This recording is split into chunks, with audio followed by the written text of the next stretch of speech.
Picasso, c'est un travail qu'on a fait avec Diana Widmeyer-Picasso, qui est sa petite fille. Et elle avait retrouvé dans ses archives une mèche de cheveux, des ongles coupés aussi, de la peau qu'il avait rognée sur le talon de ses pieds. Il avait tout gardé ? Il avait tout gardé. Et du coup, on a des reliques à nouveau, si je peux dire, des petits bouts de Picasso qui étaient accessibles.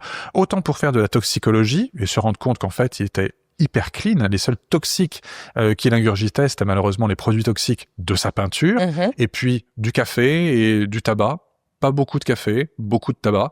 Et dans certaines peintures aussi, il aimait mettre un petit peu des bouts des gens qu'il aimait bien dans les peintures. Donc il récupérait par exemple les petites voitures de son fils pour les mettre dans des sculptures.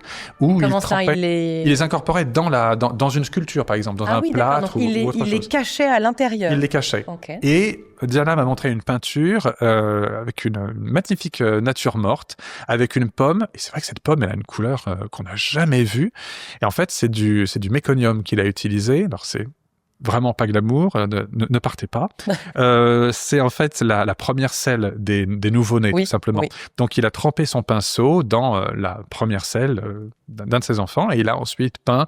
Et c'est vrai que c'est une couleur qu'on ne voit nulle part, mais au-delà des qualités, on va dire, esthétiques et picturales de ce pigment très, très particulier, il y a aussi un côté magique de mettre un peu de son enfant dans la peinture.